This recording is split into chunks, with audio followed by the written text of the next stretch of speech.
This video is not even just for Indians, it's for all the Commonwealth countries out there. People of the Commonwealth, unite! I'm starting a revolution here. Well, okay. How many times have you heard from your mom whenever you're going out to a doctor or anywhere really, talk in English so they would know that you have standard and take you seriously? I have heard this so many times from my mom, and I know it's a story for a lot of Indian kids out there. And like I said, kids from the former colonies.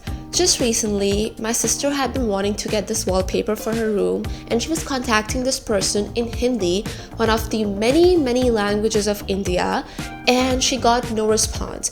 After being ignored for an entire day, the very next day, she contacts the person again in English this time, and with anger. She was like, "Hello, can I get a response?"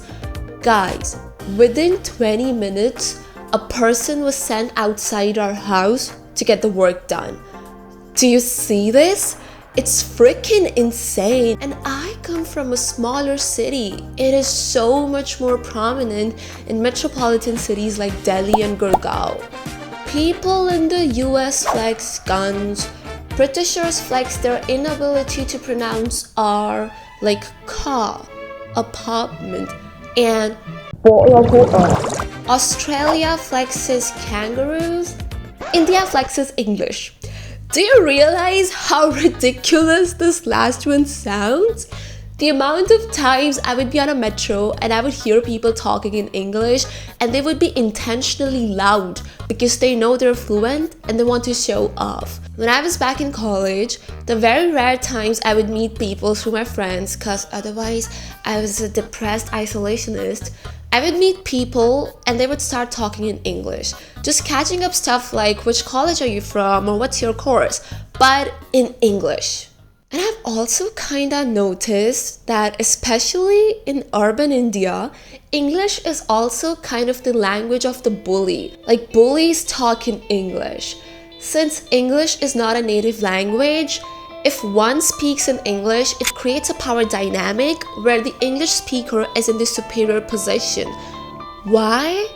Because English is a glorified language here. And if you're not able to talk in it, then you're shamed. Now the question is why? Why are we so obsessed with this language? It's just a language, right? A means of communication? Well, no. It's a marker of one's status and prestige. Nearly 200 years of invasion and colonialism by British land over India has led to cultural changes that have marked their presence forever. 77 years of independence, but just in physicality. Socially and culturally, there's still so much decolonizing to do. I'm kinda iffy about using the word decolonizing because a lot of times it is used by conservatives to say that if you reject tradition, then you're basically a white person in a brown mask. Even if that tradition is problematic, misogynistic, and really doesn't align with your values. When I say decolonizing, I don't mean to go back to the state of before. And heck, different cultures have been interacting and sharing ideas for thousands of years now.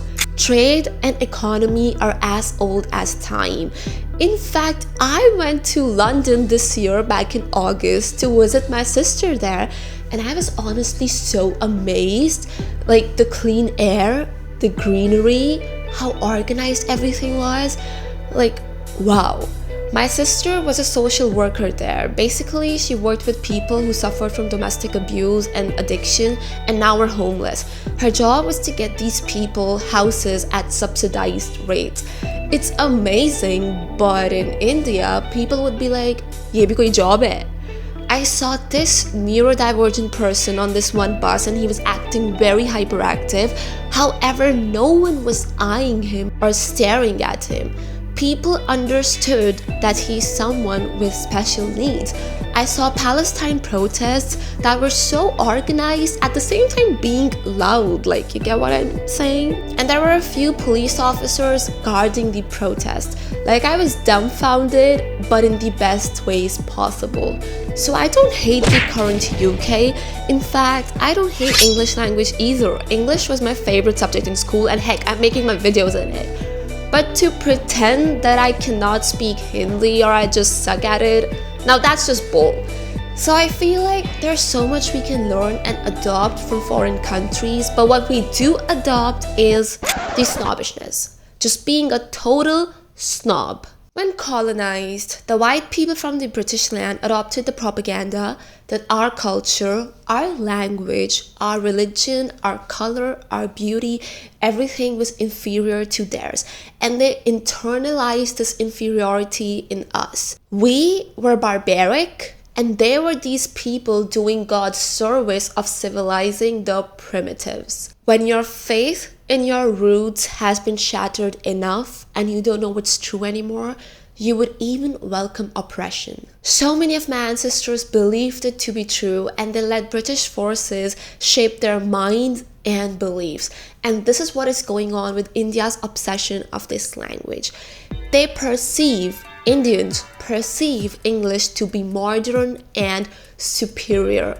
And since it is superior, it's inaccessible to a lot of people. Like, even if you go to an English medium school, you might not be as fluent since it is not your mother tongue or your native language. Hence, a lot of posh parents or rich parents make sure to cultivate into their kids English and their accent. Now, I know a lot of you are going to be like, well, you yourself have an accent, so shut up. People, I know I have an accent, but I promise I'm not trying to be phony or anything, okay? Please leave me alone. So if you're somebody who's good at English and also have an accent, it signifies that you're rich, you have resources, and you had a privileged upbringing, which can be a little incorrect sometimes, because while I do recognize that I'm very privileged and I am from an upper middle class background, I'm surely not rich. I have this friend from the Philippines who is a former American colony, and she says the same thing. She says that she feels insecure to talk in English because her accent is like this or that, and that she feels judged. It's so freaking insane and crazy. Like, imagine feeling ashamed to talk in Spanish in Spain or in Japanese in Japan. And that is why I hate when I hear English from these loud mouths of supposedly posh people in Delhi and Gurgaon.